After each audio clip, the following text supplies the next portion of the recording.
Digital payment వ్యవహారంలో యూపీఐని ఏర్పాటు చేసి పెను మార్పులకు శ్రీకారం చుట్టిన ఆర్బీఐ ప్రజలకు రుణాలు అందించే వ్యవహారంలో కొత్త తరహా సేవలకు నాంది పలుకనుంది.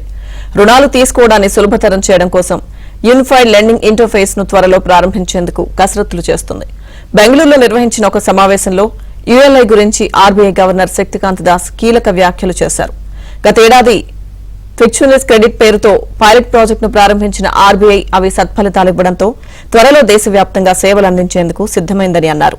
డిజిటల్ పేమెంట్ వ్యవస్థలో యూపీఐ ఏ విధమైన పాత్ర పోషిస్తుందో రుణాలు అందించే వ్యవహారంలో యూఎల్ఐ కూడా అదే పాత్ర పోషించబోతుందని తెలిపింది. దేశ డిజిటల్ ఇన్ఫ్రాస్ట్రక్చర్ జర్నీలో యూఎల్ఐ కీలక భూమిక నిర్వహించబోతుందని ఆర్బీఐ గవర్నర్ శక్తికాంత దాస్ అన్నారు.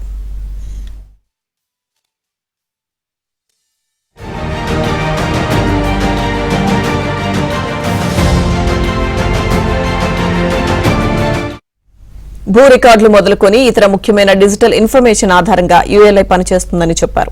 దీనివల్ల లోన్ ప్రాసెసింగ్ ప్రక్రియ మరింత సరళతరం కానుందన్నారు. రుణం పొందేందుకు డాక్యుమెంటేషన్ ప్రక్రియ అవసరం ఉండదని శక్తికాంత దాస్ వివరించారు. ముఖ్యంగా ఎంఎస్ఎంఈ వ్యవసాయ రుణాల జారీ వేగవంతం కానుందని పేర్కొన్నారు. ఆర్బీఐకి చెందిన రిజర్వ్ బ్యాంక్ ఇన్నోవేషన్ హబ్ ద్వారా దీన్ని చేపట్టనున్నట్లు శక్తికాంత దాస్ స్పష్టం చేశారు.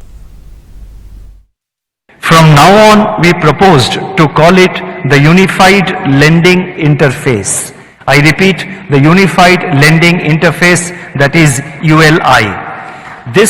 This platform facilitates seamless flow of digital information, including even land records of various states from multiple data service providers to lenders.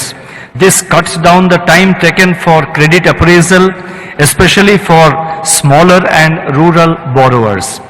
The ULI architecture has common and standardized APIs designed for a plug-and-play approach to ensure digital access to information from diverse sources. That is, information relevant to a lender for giving out a loan to a potential borrower. And the entire system is consent-based, that is based on the consent of the potential borrower. So, the requirement of the data privacy is also fully protected.